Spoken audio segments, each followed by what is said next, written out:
కావ్య, అప్పు ఇద్దరు కలిసి మాయ ఉన్న ఇంటికి వెళ్తారు. అక్కడ మాయను చూసి అసలు నువ్వెందుకు ఇలా చేసావు, నీకు మా మామయ్యకి ఎలాంటి సంబంధం లేదు, కానీ నీ బిడ్డను ఎందుకు మా ఆయనతో ఇచ్చి పంపించావు, అసలు నిజమేంటో చెప్పు అని చెప్పేసి నిజం చెప్పకపోయేసరికి ఒక దెబ్బ కొడుతుంది. తర్వాత నేనంతా నిజం చెప్తానండి, నన్ను వదిలేసేయండి అని చెప్పేసి అంటుంది.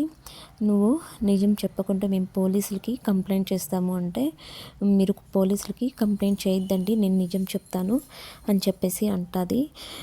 తర్వాత మాయను తీసుకొని కావ్య, అప్పు ఇంటికైతే వస్తారు. అక్కడ అందరూ డిస్కస్ చేస్తూ ఉంటారు.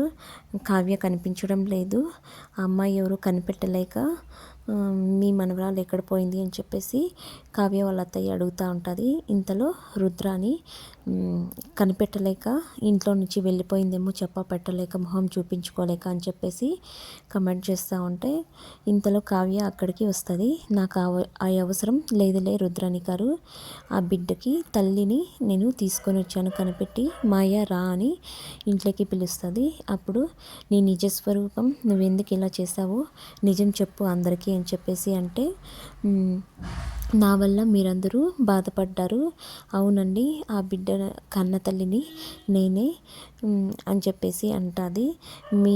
నా మూలనంగా, నా బాబు మూలంగా మీ ఇంట్లో గొడవలు వస్తున్నాయని కావ్య నన్ను వెతికి మా ఇంటికి వచ్చి తీసుకొచ్చింది అని చెప్పేసి అంటుంది. అందుకోసం ఇప్పుడు వచ్చానండి అని చెప్పేసి అంటుంది. తర్వాత సరే తల్లి అయితే నువ్వే, తండ్రి ఎవరో చెప్పు అని చెప్పేసి రుద్రాని అంటుంది. తర్వాత తండ్రి మరెవరో కాదు, రాజే నా బిడ్డకు కన్న తండ్రి అని చెప్పేసి అంటుంది. అది విన్న కావ్య షాక్ అయిపోతుంది. ఎందుకు తను అబద్ధం చెప్తుంది అని చెప్పేసి షాక్ అయిపోతుంది.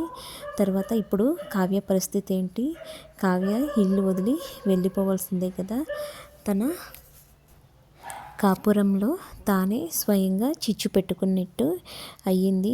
ఏంటి కావ్య, నువ్వు ఇంత బుద్ధి లేని పని చేశావు, స్వయంగా నీ కాపురాన్ని నువ్వే కూల్చుకుంటున్నావు, వెతికి అమ్మాయిని తెచ్చావు, ఇప్పుడు రాజే నా బిడ్డకు తండ్రి అని అమ్మాయి చెప్తుంది, ఇప్పుడు ఏం చేస్తారు, కావ్య ఇంట్లో నుంచి వెళ్ళిపోవాల్సిందే కదా అని చెప్పేసి రుద్రాని అందరూ కమెంట్ చేస్తారు. తర్వాత కావ్య వాళ్ళ మామయ్య రాజు ఇద్దరు కలిసి, ఏంటి పిచ్చిదానా, నీకేమైనా పిచ్చి పట్టిందా, ఆ బిడ్డకు తండ్రిని నేనా, తను నా భార్య, నీకేమన్నా బుద్ధి ఉందా, తను అలా మాట్లాడుతుంటే తను అబద్ధం చెప్తుందని ఎందుకు వాదించలేదు అని చెప్పేసి రాజు చెడాపడ తిడుతూ ఉంటాడు.